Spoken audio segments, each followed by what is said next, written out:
एक तरफ जहां बीजेपी ने 3 राज्यों में चुनाव जीते हैं, लेकिन अभी तक सीएम का जो चेहरा है वो तय नहीं हो पाया है। अब ऐसे में 7 दिन होने वाले हैं और अभी तक बीजेपी की ओर से किसी का भी नाम की घोषणा नहीं की गई है, किसी का भी नाम सिलेक्ट नहीं किया गया है। वहीं दूसरी तरफ अब विपक्ष जो है इस पर कड़ी नजर बनाए हुए है और अब जाकर राजस्थान के कार्यवाहक मुख्यमंत्री अशोक गहलोत का भी बयान सामने आ गया है। आपको बताते हैं कि क्या कुछ अशोक गहलोत बोलते नजर आ रहे हैं। अशोक गहलोत हार की समीक्षा बैठक में शामिल होने के लिए दिल्ली पहुंच चुके हैं। एयरपोर्ट पर उन्होंने मीडिया से बातचीत करते हुए विधानसभा चुनाव में काम के ऊपर चर्चा नहीं हुई और बीजेपी वाले बस कन्हैया लाल को लेकर चर्चा करते रहे। तनाव का माहौल बनाकर ध्रुवीकरण किया, इसलिए भाजपा जीत गई है।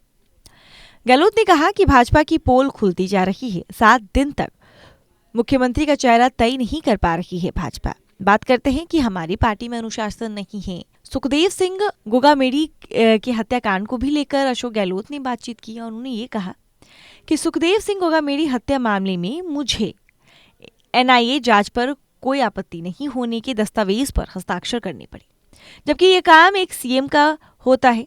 लेकिन अभी तक बीजेपी की ओर से किसी सीएम को सिलेक्ट ही नहीं किया गया है, उनका चयन ही नहीं हुआ है।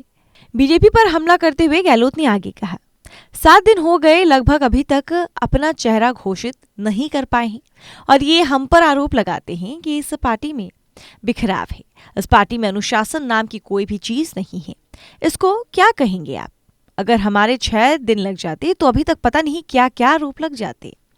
ये लोगों को भ्रमित करते हैं। आज 6 दिन हो गए हैं और ये 3 राज्यों में चेहरा घोषित नहीं कर पाए हैं। फाउल खेलकर चुनाव इन लोगों ने तो जीत लिया। इन्होंने राज्य के मुद्दे उठाए नहीं और इस प्रकार से धार्मिक मुद्दे उठाए। 3 तलाक को टॉपिक बनाया, 370 लेकर आए, कन्हैया लाल को लेकर आए, झूठ फैला दिया, झूठ बोल बोलकर चुनाव जीत कर आए। अब इनकी पोल जनता के सामने खुलती जा रही है।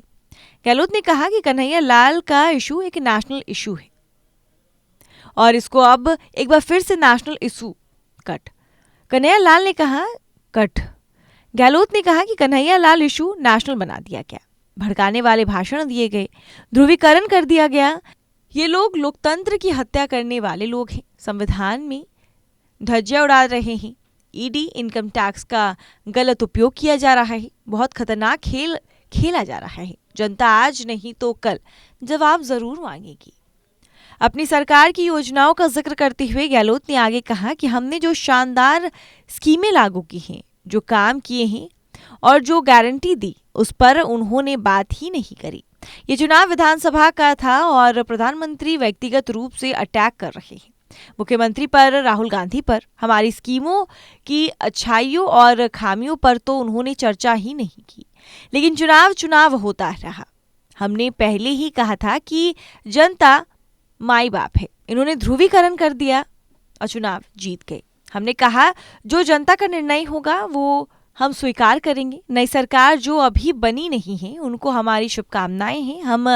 हम रचनात्मक सहयोग देने की पूरी कोशिश करेंगे। समीक्षा बैठक का जिक्र करते हुए अशोक गहलोत ने कहा कि आज समीक्षा बैठक हो रही है जिसमें इस बात पर चर्चा होगी कि चुनाव में क्या खामियां रहीं और कैसे हम हार गए। उन्होंने कहा कि बैठक के बाद कोई फैसला लिया जाएगा। उन्होंने कहा कि नेता प्रतिपक्ष हाईकमान घोषित करेगा।